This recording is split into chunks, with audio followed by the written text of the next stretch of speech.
Hello again, I'm back with another ball blog, video diary, garden walk. Because the garden is constantly moving on, the weather's changing. Since the last time we've had rain, heavy rain, so there is moisture in the ground and caused an explosion, even more than usual with some of the plants that are springing up. So I just thought I'd let you see the wildness the garden gets increasingly wild, and as we go into what we call summer up here. So the plants we allow, the Welsh poppy, you may know it as Meconopsis cambrica, as I was brought up to call it, but now it's Papaver cambricum.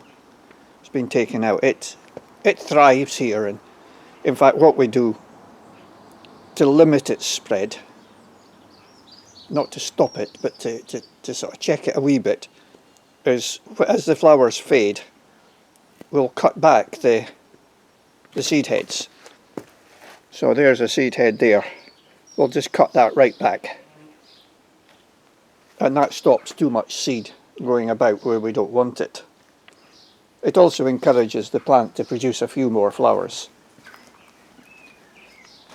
Around the troughs, the plants that do well, it's been so dry, so dry. You will see the effects of the drought in the trough. But as much of my gardening is experiment and trialling things, I don't like to water too much. So the wee aranthus is one of the plants that really does well. Some of it's struggled. Here it's growing in limestone, so there's not a lot of moisture available. Down here it's seeded out into the moss, just growing on the slabs around the base of the troughs. You'll see it here as well.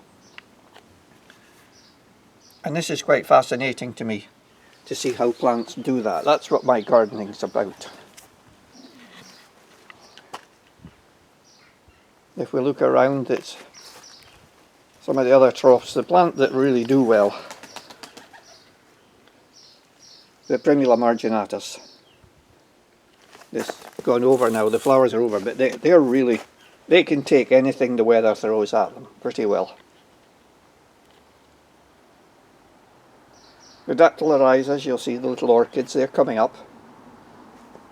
We had so many more, but were attacked by the dreaded Black Death. This is interesting. I like willows, the dwarf willows.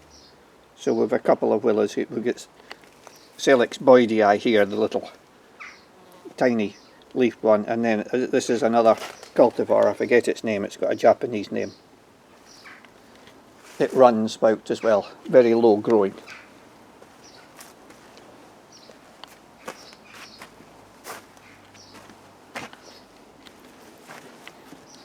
Another trough which was trying to recreate something I saw up in the very far north, growing in the wild, a little wild area with native plants. So it's this trough I made many years ago, and as you can see the dactylarizas are doing okay here, and I hope that this year we'll maybe see the start of the turnaround again, where they'll start to thrive. And just come around here to this, you can see a few with the blue Meconopsis. Now we used to have so many more growing there. They seeded around there like mad. But as the climate's changed and the temperatures and the dryness has come more frequently in the springs, these are the plants that are suffered and are no longer doing so well where they are. So I really have to work this year. Hope I get seed off of these, and rather than just leaving it to itself, I'll sow some into pots to build up, try and build up our stock of the plant and spread it around a bit more again. So it's all a case of adjusting and playing. Here we've got the cow parsley, Xanthriscus sylvestris, which is a lovely plant to have, and many people will call it a weed because it seeds around in profusion, but it doesn't do much harm to plants. It's very similar in many ways to the Miris, the sweet Sicily. And I've been trying to work out how to tell the difference from the leaves and that. And what I've discovered is it's not easy because they're both very, very similar in many ways. When they flower, it's a bit more easy because the anthruscus, the cow parsley, has a less dense inflorescence, so they're more spaced out. Whereas the Miris, the sweet Sicily, stains slightly more compact in both the plant and the flower stem. But if you just gently feel the leaves of the sweet Sicily, you'll feel it's like touching something soft, almost furry, although you can't see the hairs without a magnifying glass. You'll feel it's just soft. Whereas if you do the same and just gently rub your fingers across the leaves of the cow parsley, you'll feel them slightly rough. And that's the way I've worked out, so when I'm out walking and I just see the leaves or the young plants, I can tell.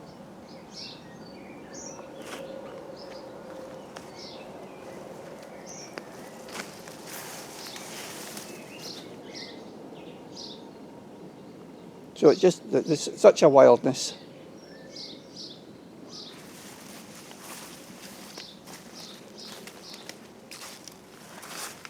Up here it gets increasingly shady, and this is where the dryness really did get affected. Deep in there it's dark and dry and shady. But there are some plants, I can see now the moisture's come. I am seeing, look, here's spikes starting to come up now. There's quite a lot of arisemas in there. They wouldn't have been growing when the ground was so dry. They're not that daft. Plants are quite sensible in the sense that they want to survive. So if it's ground's very dry, they won't grow. But now they're pushing up.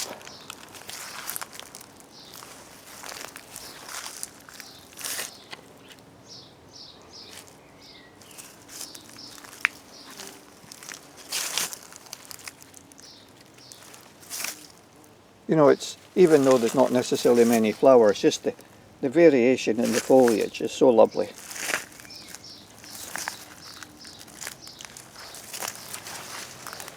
And of course, as the summer dropped, despite the fact that I had all the leaves picked up, there's more leaves coming down. So.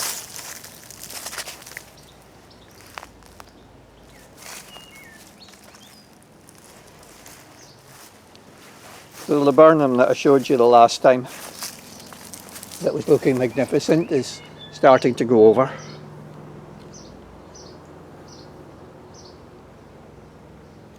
Flowers are dropping, so now on the ground there's a yellow carpet. You're walking over a complete carpet of yellow as the flowers drop, so it's pretty for a few days, and then I'll sweep it up. Sweep it up, I mean I'll sweep it onto the beds where it can break down and form a mulch, a nice organic mulch. This is the bed of I think I showed it last time, with still some of these dwarf rhododendrons that I was contemplating cutting back. They were about at least a metre tall, and well, I took the plunge and I've cut them all back. As you can see, they are responding. There is new growth coming on most of them at the moment. Some of the others, I don't see the growth yet, but it's barely a week since I cut them back, so hopefully the growth will come. It must be foggy out down on the coast, because the helicopters coming from the rigs are flying over here today, and they only come over this way. Just to the north of Aberdeen, the usual direction they come is too foggy. So I'm sorry about the racket. It'll only last a minute as he heads to the airport, which is about 3 or 4 miles away as they are flying.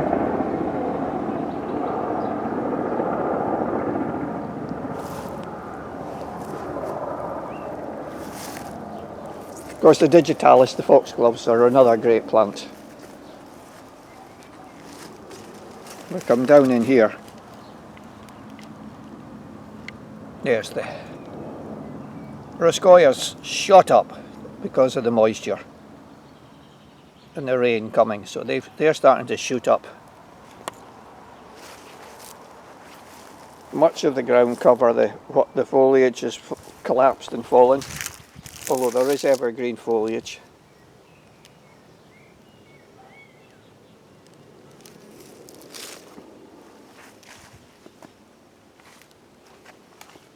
But you can see the feature plant going around is the likes of the Mechanopsis.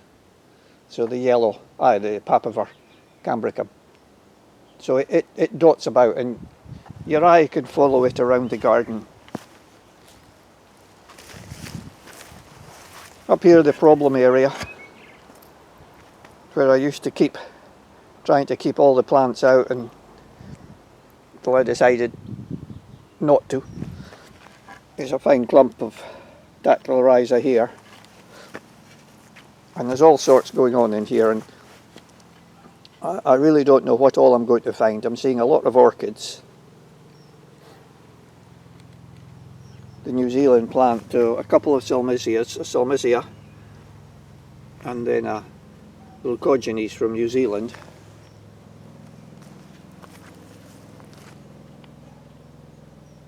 Over there you can see another very dark Roscoia next to a Trillium luteum that's hanging on.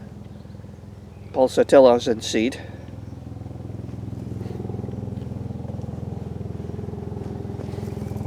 Helicopters here are like buses. You wait for hours and there's never one. There's always a whole batch of them come together. So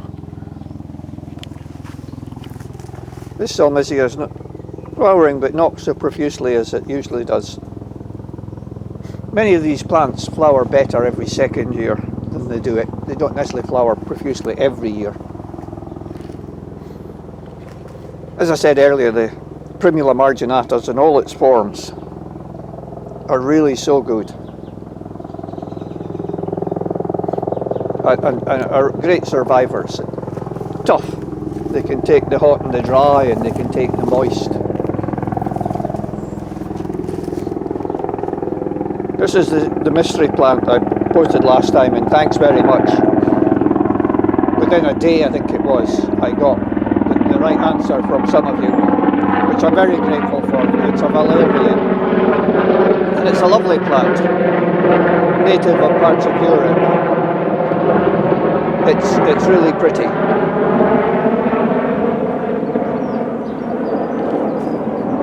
It just shows what a great thing the plant community are, that people willing to help you, and if you don't know what a plant is, put a picture of it on, or like I did, a video, and before you know it, somebody from Austria came on and told me what it was. So, and of course I checked, went online and looked, and right enough, he was 100% correct. And here it is, growing happily with the peonies, geraniums and gamaceas. You can see the rains also brought the leaves on of the Aracema I showed you, so now you can hardly see the flowers. The Doronicum's still looking a bit upset in there. That's again one of the driest places in the garden. It's under the big birch and these giant rhododendrons, so it's, even though it rains, it takes quite a lot for the rain to get into that area.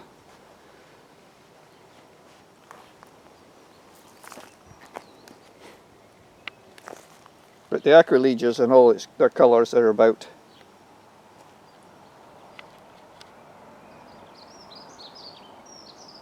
The digitalis.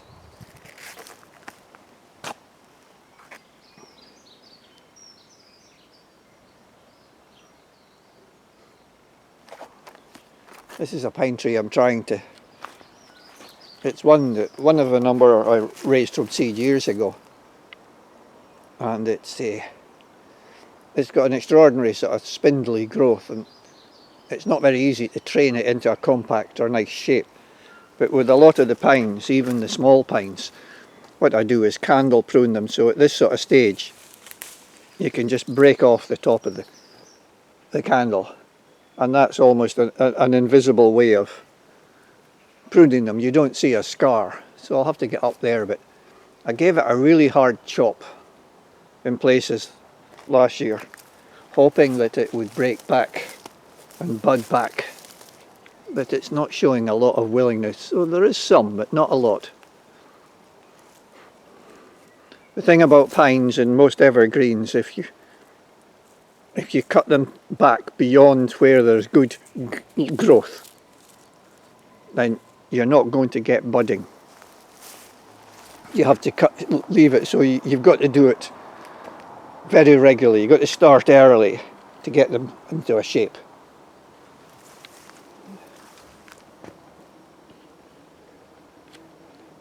This one here gets chopped up very regularly. You can see the browning of the leaves. That's just partially due to the weather, but we call them evergreen. But of course, they're not really evergreen. They just hold on to their old leaves until the new leaves have grown before they drop them. So they still do a leaf drop. Some of them will maybe hang on to their leaves for 2 years and that. But the browning there is almost definitely due to the weather. You'll notice that it's on this side, there's a lot of browning of the older leaves. And if I come around this side, there's not.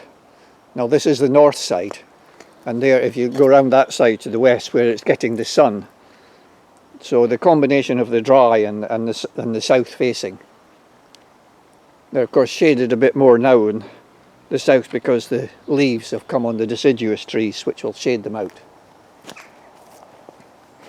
It's also interesting, this Sorbus hupahensis there, that a couple of years ago I thought had died in a very hot, dry spell, because there was a lot of dieback on it, and I was almost at the point of cutting it down and getting rid of it.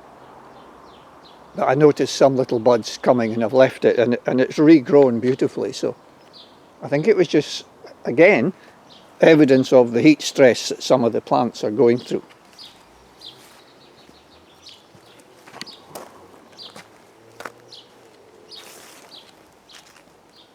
Just wandering back down the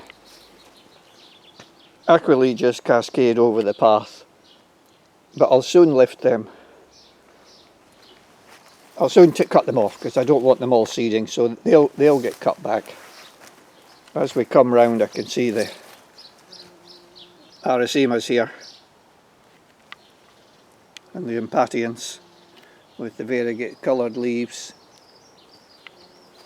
Up there's the white form of the Siberian iris.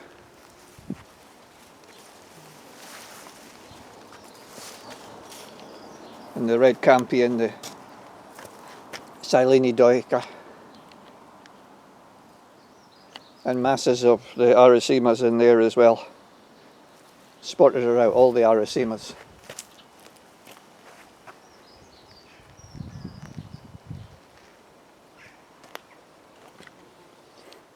Uvularias were flat on the ground in the dryness, but since it's rained they've sat up again, so presumably what I will get, I can see the seed pods forming, so we will get some seed on them. I thought it might have been too dry and we wouldn't get seed, but you can see the seed pods forming there. Looking through, we can see to the big Rogerzia, and it's just lovely to look through the undergrowth to the cow parsley beyond the anthruscus.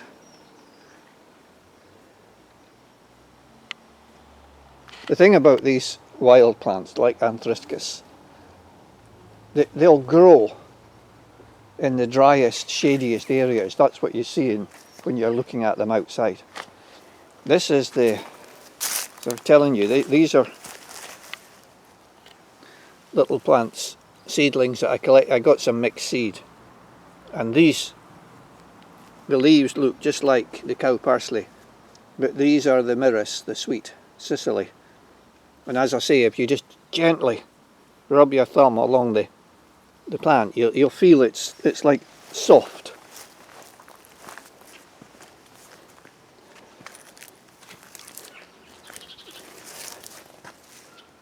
The garden's buzzing with bees. Maybe not just now at the moment, but just a few minutes ago before I started filming this. The garden's so full of bees and other insects and birds. But I'm never sure when I like this area best. People will say, what's your favourite period? Well, whatever period it is, I'm looking at it. So in the early part of the year, with the snowdrops and the aranthus, and then the next phase with the anemones and the erythroniums coming through them and the other early plants. But then when it becomes a bit more wild just now,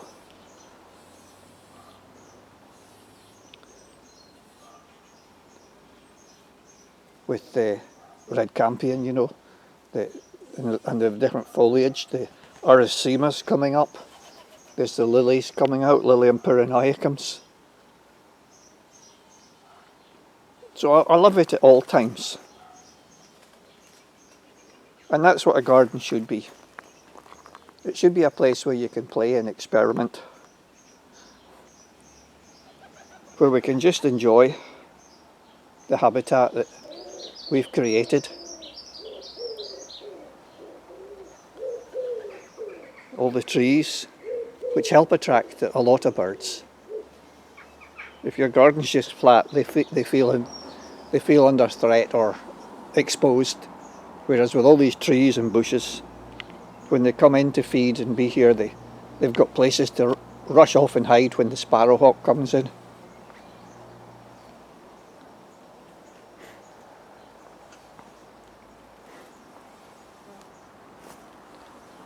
So it's just a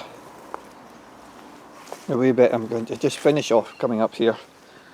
My usual sign up here at the bottom of my other camera, my still camera and my little radio. And I sit on the swing seat here. And I can just watch the garden. And we have another swing seat up the other side. So we can sit there and get the view up the other side. And I'm sitting here with the buzz of bees right up my ears as they're feeding on a geranium here. Soon the herbs and the others will be out and I'll be back to show you those. But until now, with the lovely call of a seagull and the pigeons flying away, thanks for staying with me, and I'll see you next time. Bye for now.